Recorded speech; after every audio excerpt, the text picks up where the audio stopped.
పొరబాటున చేజారిన తరుణం తిరిగొస్తుందా?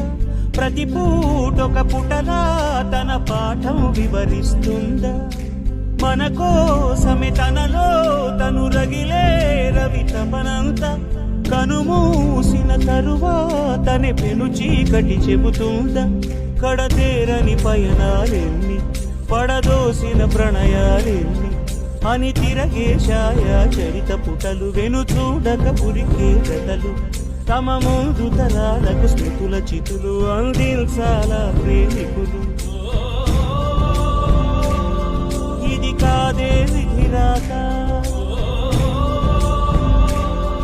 అనుకోదేం ఎదురీక. 10 నెలలు తనలో నిన్ను మోసిన అమ్మైనా అప్పుడో ఇప్పుడో కనని కనను అంటుందా?